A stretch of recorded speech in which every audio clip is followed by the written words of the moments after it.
BJP ने क्या किया जम्मू कश्मीर के अवाम के साथ, इनके हुकूक के साथ, आईनी हुकूक के साथ। इस वजह से मेरी नज़र में ये राय बनी है कि बीजेपी के खिलाफ वोट डालना है। मामलात उलझे हुए हैं बहुत ज्यादा जम्मू कश्मीर के मुतालिक, हमारे हुकूक सलब हुए हैं। तकाजा है हालात का, बिन बिन अलग अलग आवाज़ें बुलंद करने से बेहतर है इज्तिमाई आवाज़ उठे, तब जाकर कुछ असर पैदा होगा। और लाजमी तौर पर नेशनल कॉन्फ्रेंस के उम्मीदवार मैदान में हैं, तो हमारे वोट के हकदार वही उम्मीदवार होंगे। जो आज 4 राज्यसभा सीटों के बारे में चुनावी अमल जारी है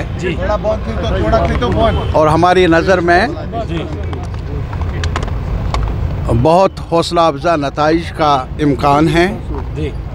और हमारे ऑनरेबल मेंबरान लेजिस्लेचर के समझते हैं अपने तजुर्बे की बुनियाद पर मुख्तलिफ सियासी पार्टियों, ख़ास तौर पर सेकुलर पार्टियों से जिनका ताल्लुक़ है, वो समझते हैं कि बीजेपी ने क्या किया जम्मू कश्मीर के अवाम के साथ, इनके हुकूक के साथ, आईनी हुकूक के साथ, वो समझते हैं। और इस वजह से मेरी नज़र में आपसी या इख्तलाफात अपनी जगह सेकुलर पार्टियों का एक साथ मिलकर ये राय बनी है कि बीजेपी के ख़िलाफ़ वोट डालना है। और लाजमी तौर पर नेशनल कॉन्फ्रेंस के उम्मीदवार मैदान में हैं, तो हमारे वोट के हकदार वही उम्मीदवार होंगे। और मेरी नज़र में ये हौसला अफजा माहौल में चुनाव हो रहे हैं और हमें उम्मीद है कि नताइज भी हौसला अफजा होंगे और राहत मिलेगी। कम अज़ कम हमारे आवाम को कुछ आवाज़ पहुँचेगी राज्यसभा में, यहाँ के मामलात को सुलझाने में, यहाँ के मामलात के बेहतरी के लिए, और जो हमारे हुकूक हैं उनके दिफा में कुछ आवाज़ बुलंद होगी राज्यसभा में भी।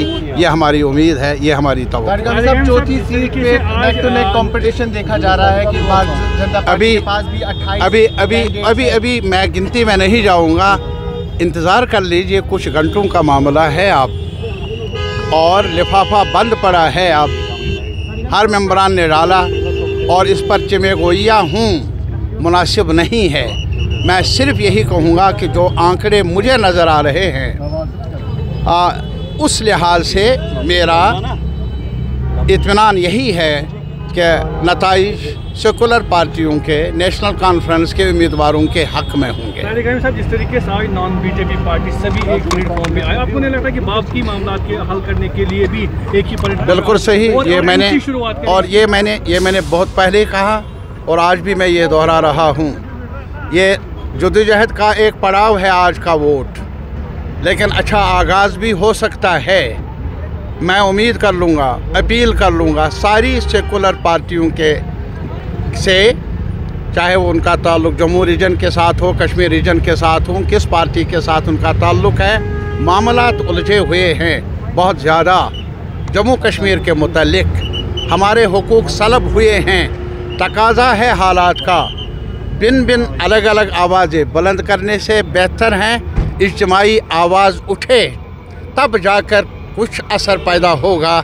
और हमें उम्मीद है ये अच्छा आगाज़ होगा।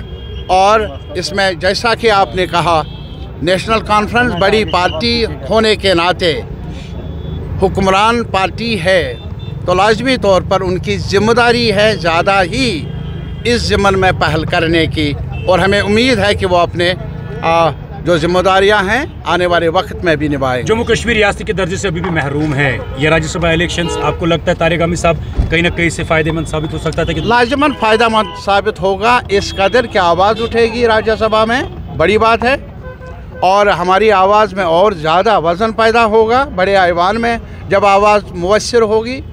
तो ये मेरे ख्याल में, मेरी नज़र में ये चुनावी अमल एक कदम आगे बढ़ने का हौसला देता है हमें, हमारे आवाम को। बहुत बहुत शुक्रिया।